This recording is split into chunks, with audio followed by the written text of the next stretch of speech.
Hey there and welcome. Are you a woman who is unapologetically ambitious, but you're also deeply focused on honoring God, loving your family well, and pursuing meaningful work? Well, you've come to the right place. My name is Dana Byers, and you and I are going to be fast friends. Let's get started.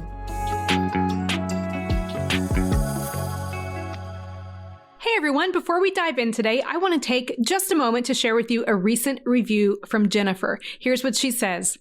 Dana's coaching has been a game changer. She has a special way of connecting with what I'm talking about and helping me see different things in a new light.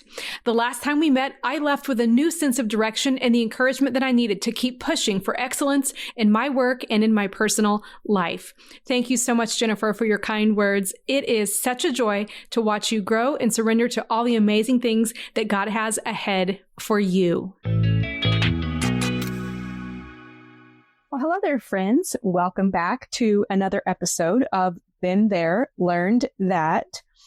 I am extra energized by recording today's episode because I love to try new things, to test them out, and of course to learn. So I can tell you what works, what doesn't work, what I would change.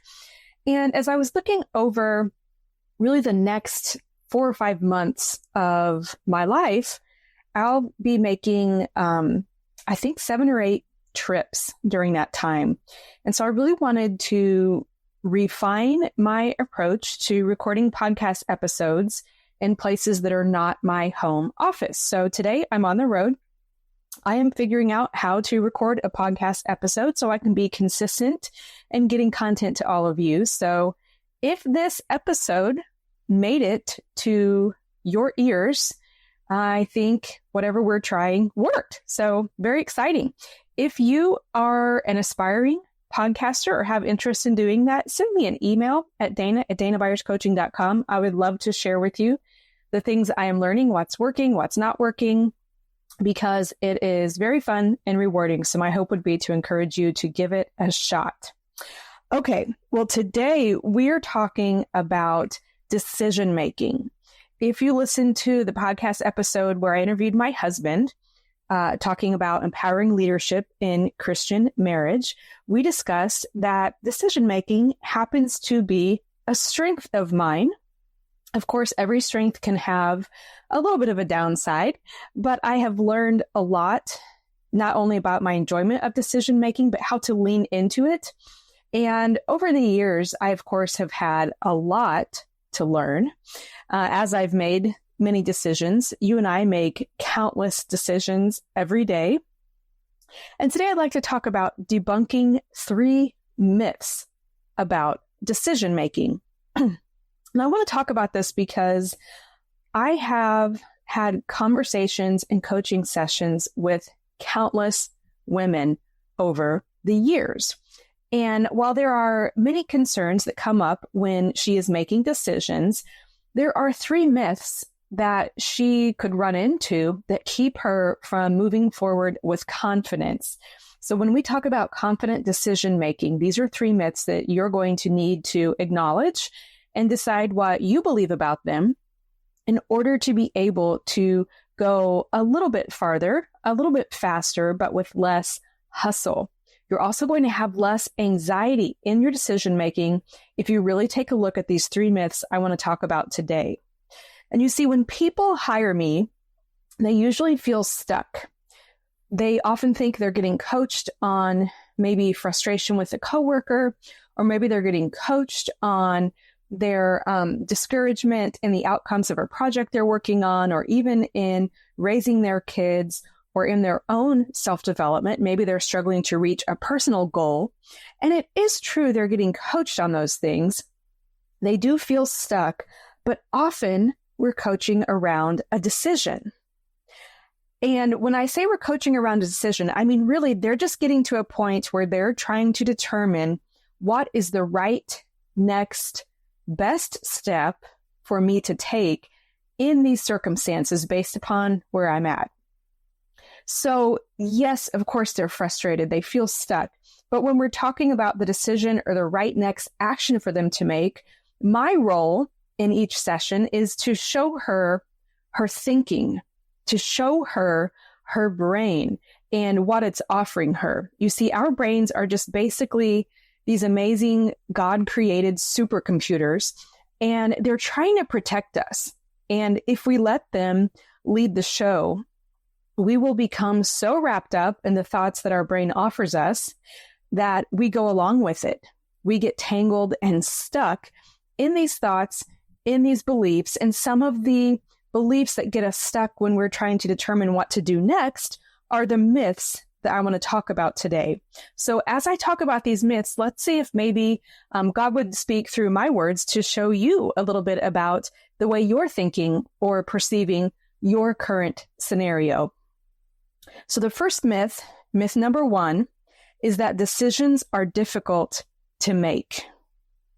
This is a belief that will stop any woman, no matter how wise, intelligent, experienced she is. This myth is going to stop her in her tracks if she agrees with her brain and maybe even the people around her who mean well but are not helpful, who tell her that decisions are difficult to make. Now, I'm not saying some decisions aren't more difficult than others. That's absolutely the case. I could choose the type of ice cream I want immediately, but it would take me a little bit longer to determine the next car I want to invest money in, right? There are different levels of decisions, but they're not necessarily difficult to make. It's our thinking that makes them difficult. We perceive decisions as difficult because of the fear associated with making the decision, the fear with the unknown outcomes. We might be afraid of loss, losing money. We might be afraid of losing being liked by other people or specific people that we care a lot about. And what we have to do when we're facing this myth is identify our true stakeholders. Our true stakeholders are people who are significantly impacted or involved in the decision that we make. And sometimes we get stuck because we think our true stakeholders are just people who have strong opinions, right? The people who speak up and say a lot, the squeaky wheels, might not actually be the true stakeholders in the decision that you are making. So what you have to do if you're impacted by this myth is to combine data with wisdom. Okay, you've got to have some data, some true radical acceptance, understanding exactly where you're at, exactly what resources you have, exactly what's at risk, but also you need some wisdom. Wisdom from a handful of people. I would encourage you not to seek out a lot of advice. Eventually, too much advice gets us back to that point of being stuck or making it worse, but there might be a handful of people, individuals you could hire, someone you could take to coffee, or a friend you could just call, people who could provide you wisdom. And I encourage you to ask God, who might these people be? It could vary based upon the scenario or the type of decision you're making. But combining that data with wisdom from godly people can give you the clarity to proceed. And the reason it's important to really tackle this myth that decisions are difficult to make is because you're going to get to a point. For example, if we were working together in a coaching session, you're going to get to a point where we make sure that you're not fooling yourself. And what I mean by that is when we're making a decision, we might be overly optimistic, or we might be a little bit too realistic and grounded. And being too realistic or too grounded causes us to dig our heels in and we actually remain stuck. Now, if we're too optimistic or overly optimistic, we might move too quickly and miss out on some data or wisdom to help us move forward with care. So keep in mind with myth number 1, decisions are difficult to make, that is not true unless you allow yourself to believe that. You have ways you can navigate that myth to be able to make a decision with confidence. All right, let's take a look at the second myth. Myth number 2 is decisions are permanent.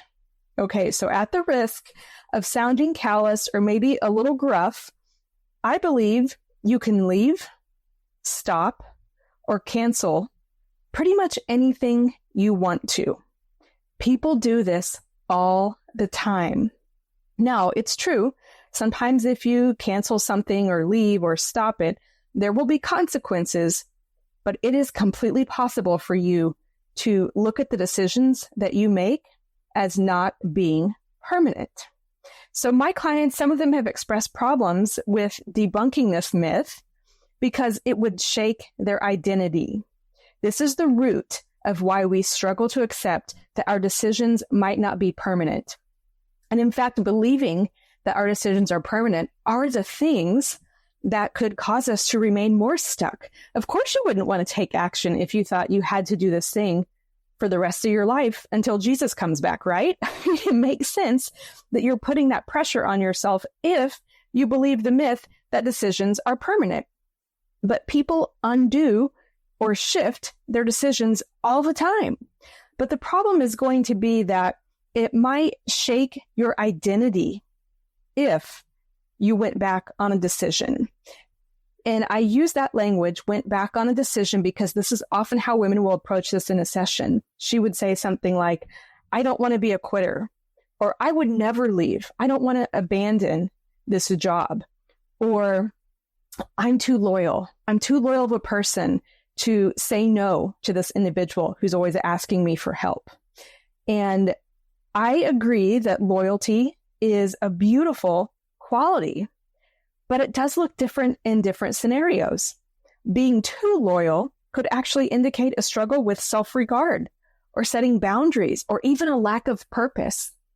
And so I want you to think about this myth that decisions are permanent. I want you to think about that and hold that myth up kind of to the light to see how inaccurate it is, because we are aware of countless businesses who have pivoted their entire approach to the marketplace, or they've dropped what used to be seen as their core product or their core service in order to move forward. And the fact is, when you really kind of unravel this myth, you realize that sometimes you have to pivot from a decision because it was a great solution for a season. It was a great solution for a season, but it is no longer effective. It no longer serves you. It no longer serves your family or maybe the organization where you work. And admitting that doesn't actually make you a quitter. It makes you a survivor. The businesses that refuse to pivot, the individuals who refuse to shift and see themselves differently are the ones who bend until they break. But instead of being a quitter, you could be a survivor. You could be resilient. And I don't mean resilient in the sense of grinding your teeth and just barely making it through. I mean resilient in the sense of having confidence in the shifts that you're making in your decisions and the actions you're taking, because you have looked at the data. You have spoken to people who have godly wisdom, and you have not attached your identity to the outcomes of what is happening. So you will get stuck on myth number 2 if your identity is overly attached to your decision. Let's take a look at myth number 3. This one is exciting for me to think about and to try to debunk with you, because I think it's going to give you just at least a little bit of a shift in your mindset. Myth number 3 is bad decisions lead to failure. I believe this is a myth about decision making because in many cases, taking action, even if it's imperfect action, moves you forward in a healthier way than doing nothing. Okay, so what I'm talking about here is taking some action which is targeted. You've thought about it. You're not just flailing around, but taking imperfect action can move you forward in a healthier way than doing nothing could ever do. And the caveat about this myth is, we're using the word bad here. We're judging a decision. And that's my first problem with this myth. When I hear someone say that, bad decisions lead to failure. I have a problem with that because who can really say if a decision is truly bad? I believe it comes down to intent. What is the intent behind the decision. That's all you and I can control. And frankly, that's all we're responsible for. We do want outcomes, but at the beginning of an endeavor, our responsibility is to identify the intent and the intended outcomes. Can we control those outcomes? Absolutely not. But that's why we want to make sure we debunk myth number 2, and we recognize we're willing to pivot if the decision didn't work. But my second problem with myth number 3, that bad decisions lead to failure, and is why I want to debunk this myth, and that is the word failure. Think about it. How do you define failure in your life, in your personal life, at work? Is failure a broken relationship? I had one client who said failure would be if her business closed its doors. Regardless of your opinion or your definition of failure, to some degree, the events that we tend to label as failures are actually learning. It's nothing more and nothing less than learning. And I'm not really just trying to play a word game with you here. I'm asking you to consider that failure might just be learning. Failure really happens if we say it's over, if we quit growing.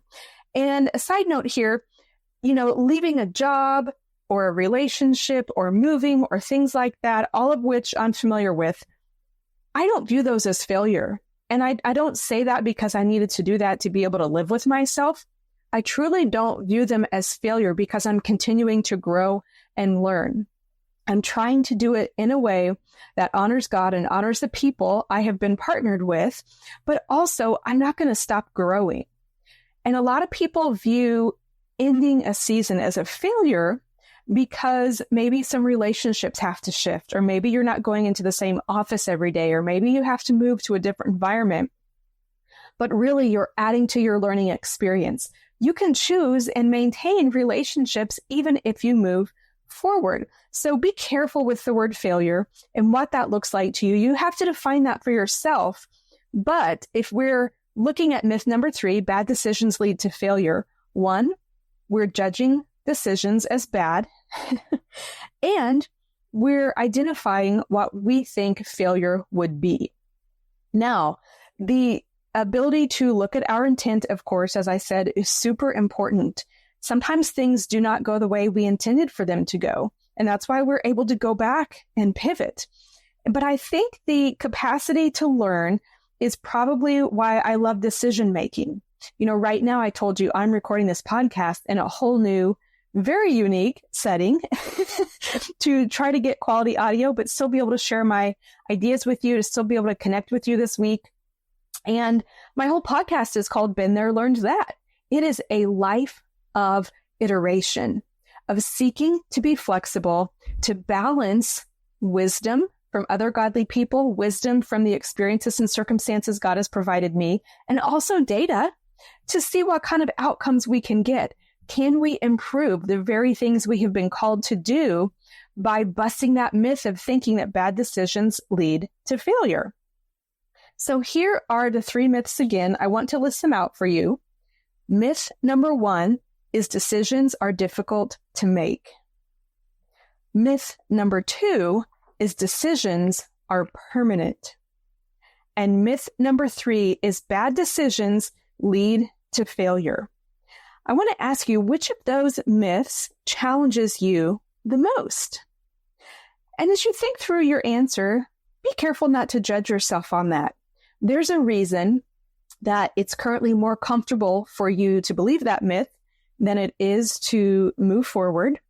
But I invite you to consider what it would look like for you to debunk that myth for yourself, not just because the opinions I've shared with you right now, but because of the new thing that God might be trying to do in your life. So if you're still feeling stuck as you think about these myths, I am available to help you. Go to danabyrescoaching.com, click on Get Coached, and schedule a 1 call with me. We could talk through to identify your thinking, to identify your stakeholders, to identify what you need so that you can make a decision with informed confidence. I'm so excited to support you in this journey. I loved getting to talk to you about decision making today. If you have questions or thoughts, email me at dana@danabuyerscoaching.com. I'll see you on the next episode. Hey lady, are you looking for some inspiration? Check out my blog for insights on leadership, decision making, your career, money, and more. It is a treasure trove of knowledge and ideas that is waiting for you, and I update it every week. Dive in now at danabuyerscoaching.com. Let's explore together.